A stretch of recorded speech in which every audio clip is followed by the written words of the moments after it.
Miss Monahan here, coming at you from Breadloaf Writers Conference in Vermont. So I'm going to show you what it looks like around here.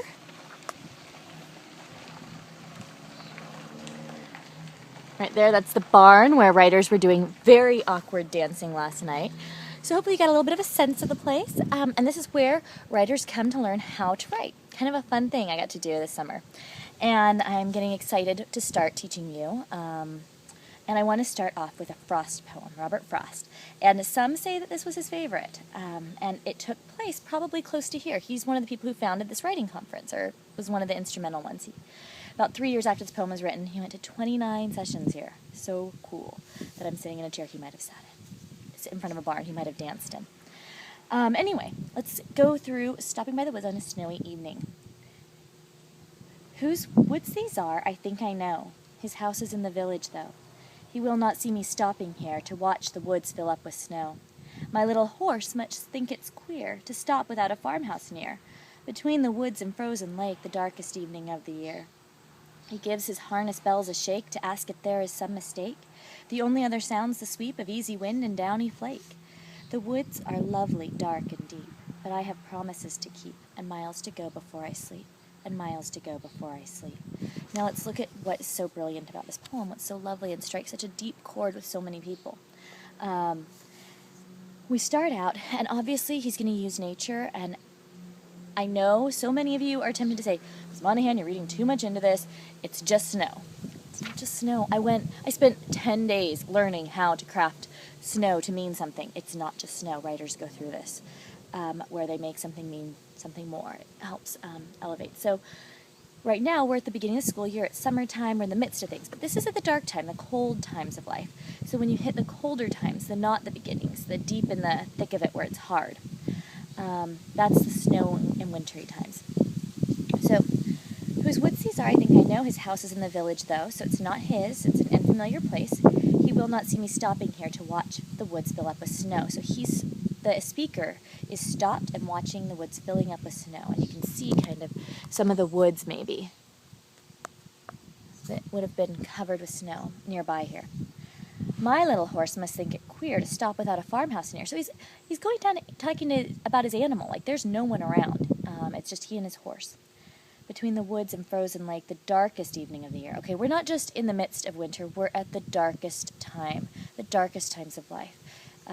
When you get to one of those, maybe you'll want to read this poem, remember it. And so as soon as we say the darkest evening of the year, boom, we shift away from him. And we go to the horse. And he gives his harness bells a shake. Look at that hard, shake. To ask if there's some mistake.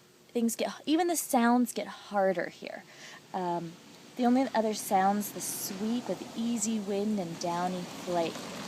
So we start out with this harsh, and then we get this sweep of easy wind and downy flake.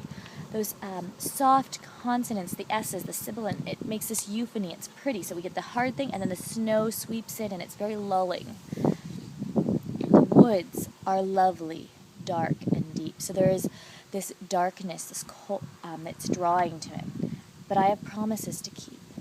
So being lured into that coldness, the darkness. But, and then we turn it on its head. We can't just go to that place. We can't just go fall asleep in the woods. We can't just run away. But I have promises to keep, and miles to go before I sleep, and miles to go before I sleep. Look at that repetition. How much he forces us to linger on, and miles to go before I sleep. We only have one line for promises to keep. Like, that's the anchor. That's why he keeps pushing forward. Miles to go before I sleep. Don't you feel like that sometimes? You have miles to go before you sleep. Maybe this start of the school year, or if you're watching this later in the school year, maybe it's feeling that way and heavy. But Robert Frost got through it, and you will too. You just have to kind of keep muscling through for those promises that you've made. What are the promises worth going on for? What kinds of promises do we make that are worth keeping forward? Robert Frost one time talked about this, according to rumor, and he talked about how it was a time he literally stopped. He was broke, poor. He was brilliant, but the world doesn't pay poets nearly enough. And he had gone into town to try to sell some stuff to get money for Christmas for his family, and he had been unsuccessful. So he was going to have to come home and talk to his family, like they weren't going to get a good Christmas because he had failed. How sad is that? And this is where he had stopped on the road. But he had promises to keep, get his family there, whatever it was. So he keeps moving on no matter how many miles to go before he sleeps. So I say that maybe this is his favorite. Sometimes some people say that because so autobiographical, that moment of just broken. We all get there, just broken. But you know what? Robert Frost turned out to be a pretty successful poet, brilliant man. You know about him. I'm talking about him how many years later? So if he can make it through those times, maybe you can too. So love you all, and goodbye from Breadloaf Writers Conference at Middlebury. The end of a very, very lovely week, and I can't wait to get to know all of you. Bye.